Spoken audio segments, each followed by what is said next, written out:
I think people need to be willing to spend money to pay down their ignorance tax, right? So I could have maybe have eventually learned these things on my own, but it would have taken a couple of years to figure out and maybe some YouTube videos or books, but instead like investing with you guys so that I shorten that time period because time is just, it's our most valuable asset, right? And we're not Yeah. going to get that back. So people who are struggling, I encourage them, like find something, invest in something that's going to teach you so that you can learn from people who've already been through it because Yeah. a lot of people aren't willing to do that. Welcome to the Super Clinic Project Podcast, where we take regular clinic owners and turn them into cash-based multimillionaire entrepreneurs.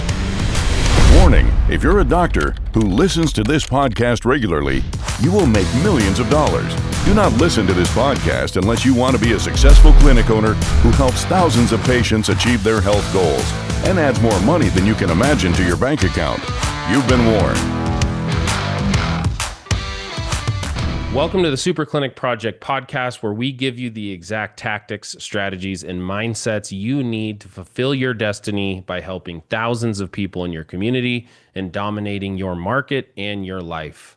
I'm Rory Morgan, and today I am joined by Dr. Dee Bonney, who I've worked with personally and known for a couple years now, who's had a very interesting journey in his clinic and in his navigating away from being an ER physician into opening a wellness clinic and wanting to help more people. And so we wanted to bring him on here today because I know that that is a very similar journey to what a lot of people experience, right? They're working at a hospital, or they're working as a nurse, or they're an associate chiropractor at another clinic, and they have their own vision of how they want to help people.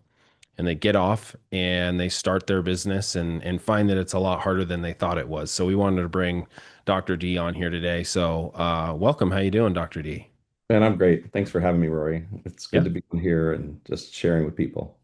Yeah, exactly. It's I'm excited to hear your story again. So, um maybe just tell us a little bit about yourself. Like what's your background? What drives you? Yeah, so I trained in emergency medicine, graduated residency in 2001, and then just figured that was going to be my career forever. But I started getting really burned out. It was very slow. There were times that I still felt like that I had the best job in the world, but 2018, 2019, 2020, just increasingly less settled. In 2018, we opened up our office as a faith-based opiate addiction treatment office at an opioid addiction 21 years ago now. So we just thought, hey, what if we help people in this space, but we bring our faith into the discussion? And that was going fine, but like 2020, I just got really burned out in the emergency department, like pretty unhealthy, actually. And my wife, eventually, she's a saint. She's like, just give your notice and we'll make our office work.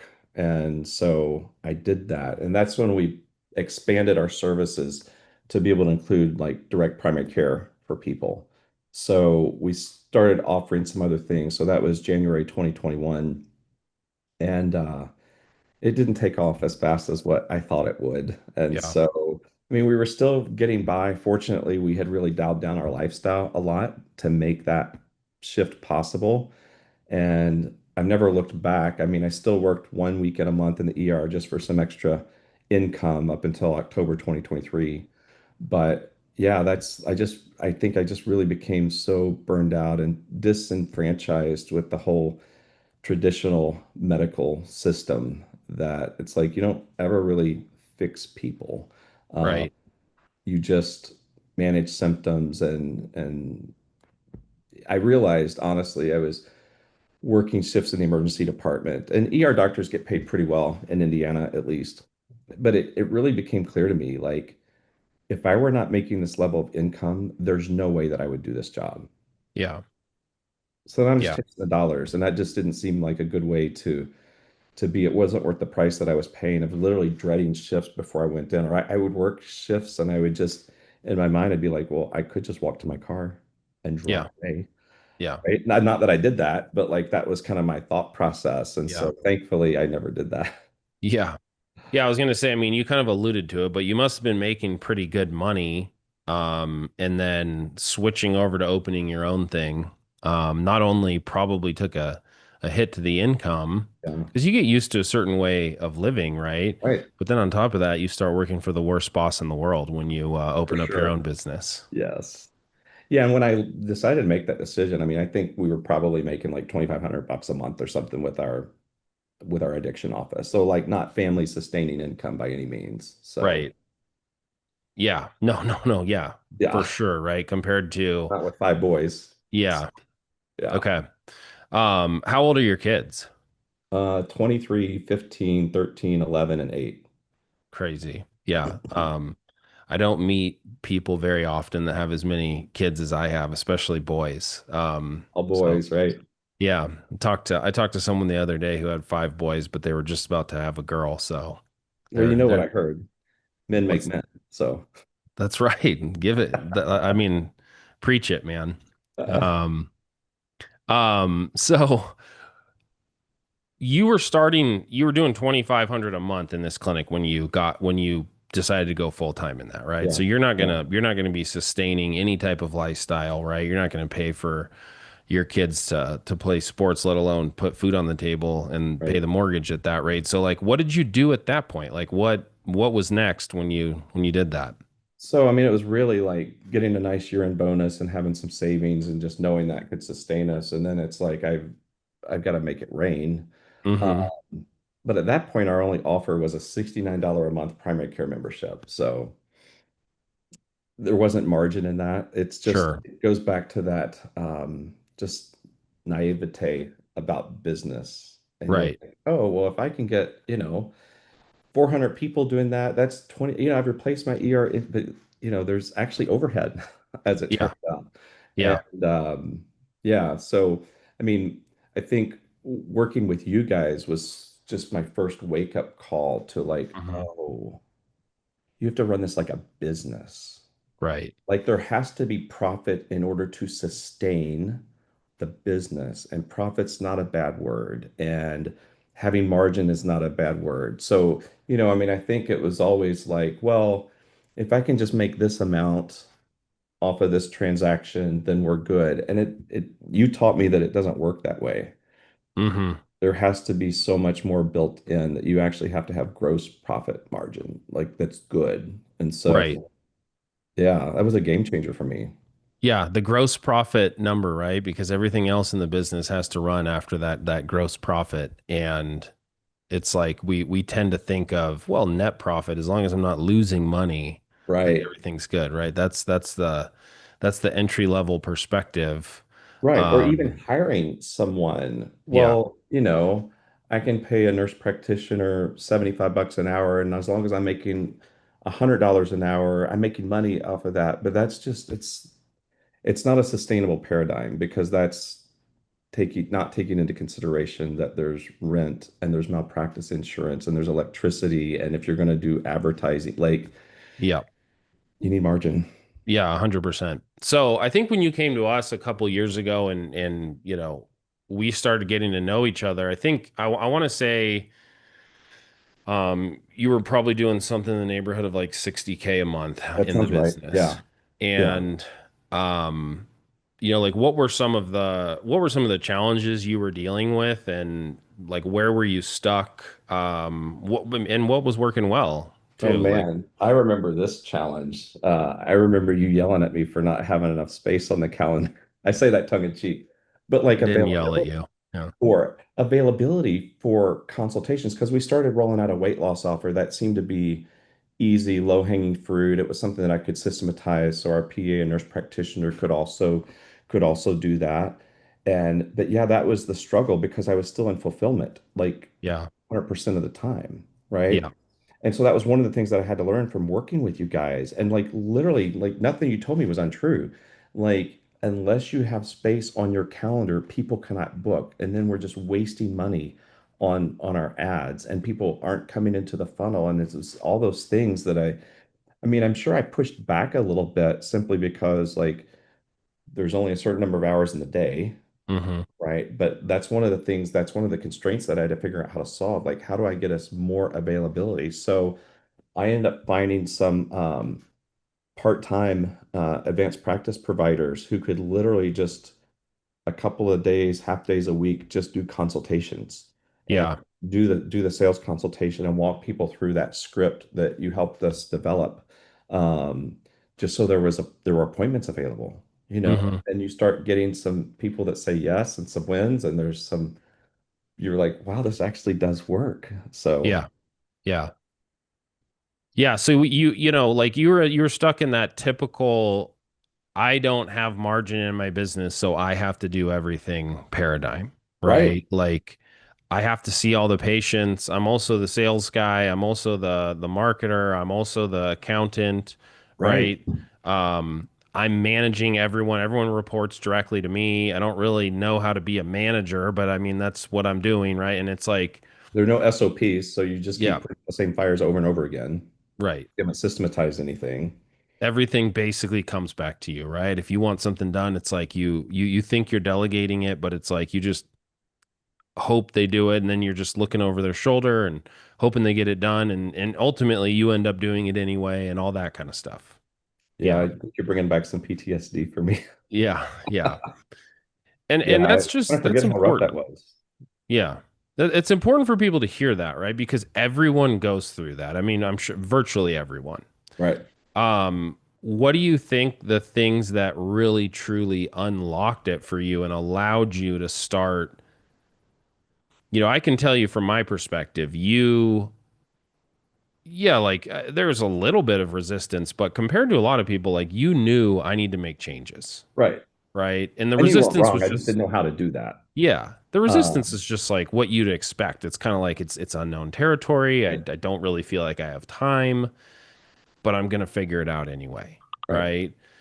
right? And so, you made the changes, right? And you basically doubled your business Right. from when we were working with you, right? And all of a Right. sudden you had good profit margin. Right. So like what were the unlocks that really allowed that to happen for you? So, I mean, I think the accountability with you guys really helped, like having Tracy as my coach to kind of meet with. And so it forced my hand to have the data and to be prepared. And honestly, like, I mean, we all need that. We all need that accountability. We need somebody um to set expectations for us. And then we decide if we show up. And obviously it doesn't affect you, but it affects me. And so even though, those calls were hard because I didn't feel like that I had my crap together and stuff, and like, but you just start seeing like, okay, it's not going to be perfect, but incrementally, right? I can start understanding these milestones better, and I can start hitting them, and I can start coaching our team to hit those. And so, I think that was a really big blessing for me, is just having someone, because honestly, like if it was just all willy-nilly, then it would have been like I wouldn't have done it, right? I would have been, because Yeah. I'm too busy. I'm already feeling the pressure, but knowing that I had that meeting and knowing that I had to have these reports available and just getting used to being CEO, Yeah. that I have to have the data. Like that's the only way I can make decisions, Yeah. right? And so Hmm. that's one of the things that I think you guys really laid down as that foundation, is like you have to have the data and it has to be accurate, or you don't know what's going on in your business. Right. Yeah. Yeah, 100%. And I mean, I think that's the biggest thing that, the differentiator when I work with someone who gets amazing results versus someone who's just sort of like, it just feels like a grind, right? It's like, do Mhm. you want to do this or not? Well, it's the mindset of like, okay, a CEO is a job within the business, right? There is a role that the CEO has to play. There are certain responsibilities that a CEO has, and I'm going to take responsibility for being that person, right? Like that's an actual hat that I have to put on and play Absolutely. CEO. Yeah. And you were willing to do that, right? Like to the point where it was like you're getting in, asking us questions like, hey, here's what my data says, here's what I'm seeing, and here's what it feels like. So like give me some feedback on this, right? Like the quality of conversation changes when someone's like that. When we're working with someone, it's like all of a Yeah, sudden well, they get it. because of what you guys were teaching me, like I started figuring out, like even that initial offer that we had for weight loss, there wasn't enough margin in it, Hmm.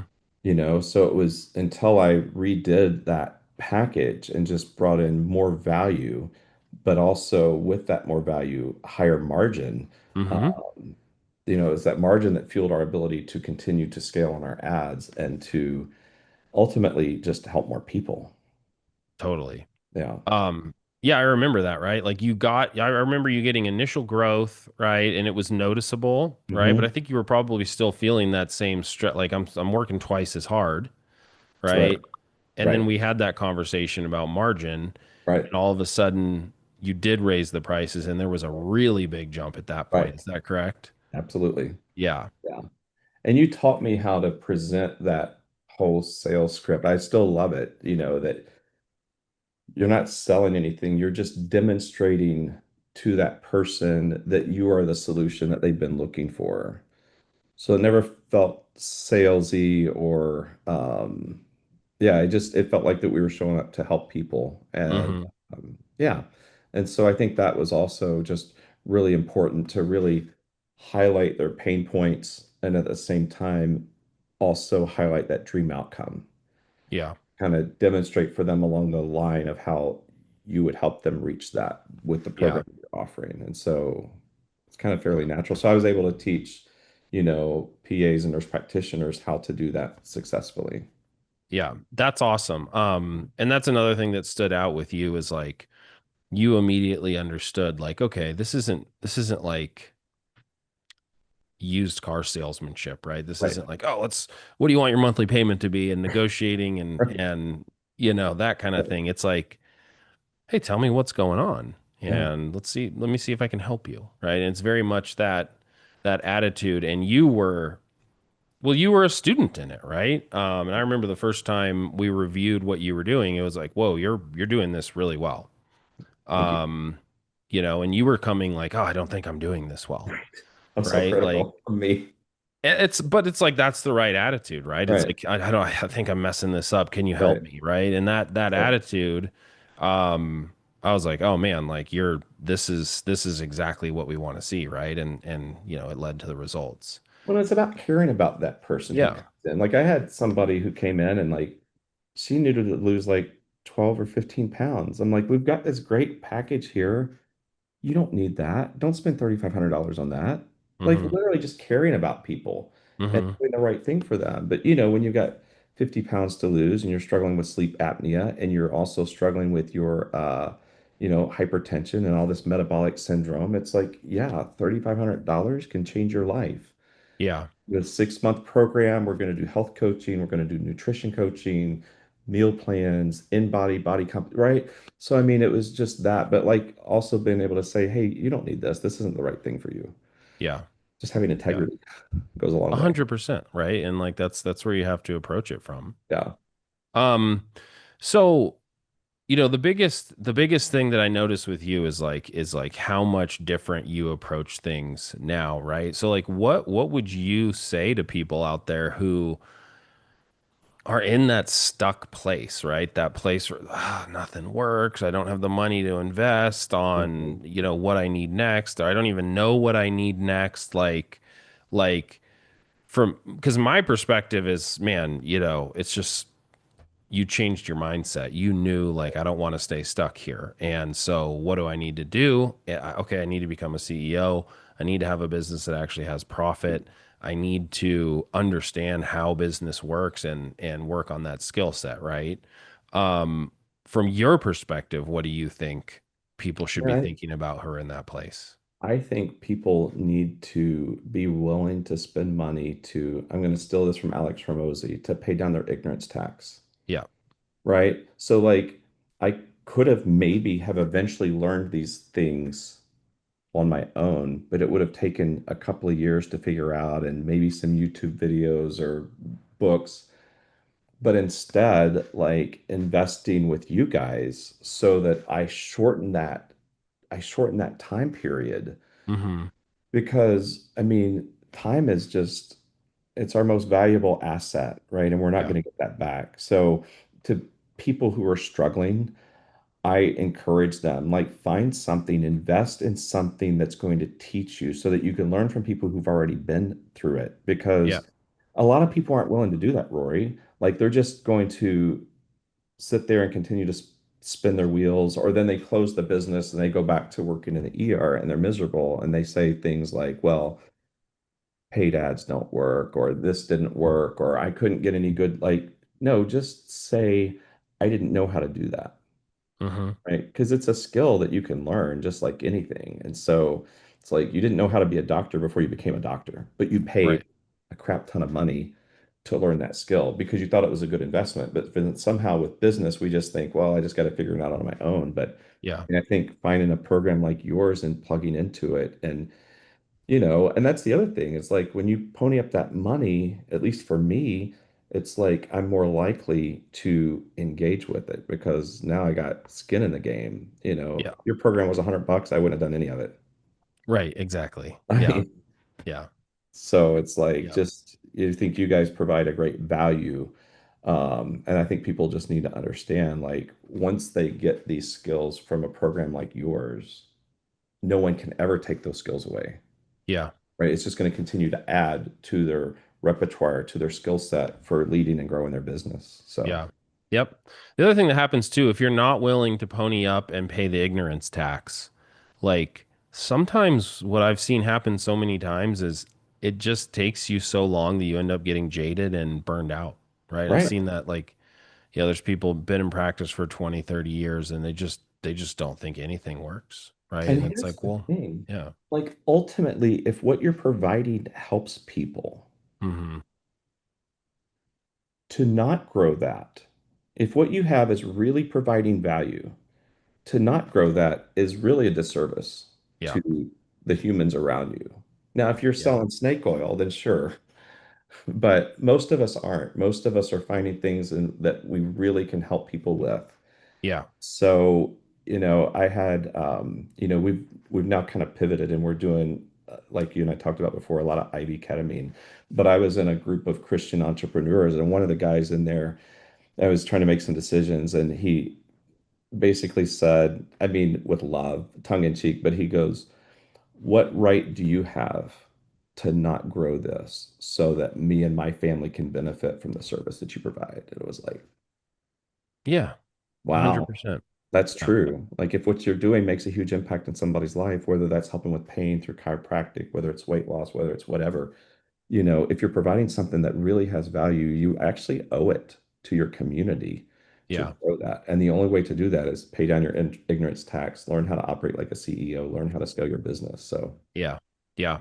Well, I know you have a heart out, so like you kind of mentioned you're doing a lot of ketamine now, and so do you want to tell us about like what you're doing now, and if you want to share like how people can find you, or how you're growing as a business owner now, and like you know what to be looking out for, or share any info on just what would help people at this point. yeah. So, I mean, we're in central Indiana. Ketamine is one of those things you kind of have to come to our office. Although Mm-hmm. we do have someone coming from Washington State, so we are like nationwide now. But Very cool. her daughter had done ketamine with this, and so she's going to come stay with her daughter. But there's obviously a lot of places between here and Washington, and I just think we're serving people well, and that's Yeah. getting noticed. And so, yeah, I mean, our website's alphamegawellness.com. My little shameless plug for ketamine, man, we see about a 75% reduction in depression and anxiety scores in like 3 or 4 weeks. It's just the coolest, most impactful thing I've ever done in healthcare. And so I've been the beneficiary of that medicine. It's the reason my depression is in remission. And honestly, I think doing this work every day, it fills my cup and it helps me stay healthy. So it's just cool. So we're kind of at that place where like we see, I mean, we've had people tell us that they are still alive because of doing this therapy. So that puts a lot of weight on me to like, I have an obligation to grow this because there's more people to serve. I mean, in our state alone, 3 people complete a suicide every day. Yeah. That doesn't have to happen. So Yeah.